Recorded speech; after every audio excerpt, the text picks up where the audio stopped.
প্রায় 25 মিনিট দাঁড়িয়ে থাকার পরে যখন আপনাকে শুনতে হয় খাবার শেষ, তখন কেমন লাগে? সো হে এভরিওয়ান, আসসালামু আলাইকুম, সবাইকে ওয়েলকাম জানাই আমার নতুন একটা ব্লগে। আমরা গতকালকে গিয়েছিলাম উত্তরা দিয়াবাড়ি বিআরটির অফিসে আমার জামাইয়ের বাইকের ডিজিটাল নাম্বার প্লেট লাগাতে। তো এরপরে রাস্তার মধ্যে আমরা এক জায়গায় নেমেছিলাম বাইকের তেল নেওয়ার জন্য। ওখানে গিয়ে একটা বিল্লু বাবু আর ওর ছোট্ট বাবুটাকে দেখলাম, দেখে এত কিউট লাগছিল, মনে হচ্ছিল ইস যদি আমি বাসায় নিয়ে আসতে পারতাম। তো এরপর বিআরটির অফিসে গিয়ে দেখলাম বিশাল বড় লম্বা লাইন, সবার কাগজপত্র জমা নিচ্ছে। এরপরে ওনারা কাগজপত্র জমা নিয়ে লাঞ্চে চলে গেল, যেহেতু লাঞ্চের সময় ছিল।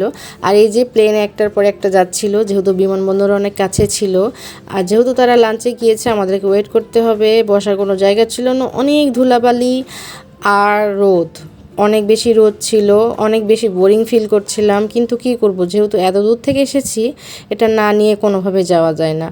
তো আমার খুব ক্ষুধা পেয়েছিল, পাশে একজন ঝালমুড়ি বিক্রি করছিল, আমি ঝালমুড়ি নিয়ে নিলাম। ঝালমুড়িটা মজাই ছিল, জানি না মনে হচ্ছিল ধুলাবালি মিশানো আছে এই জন্য।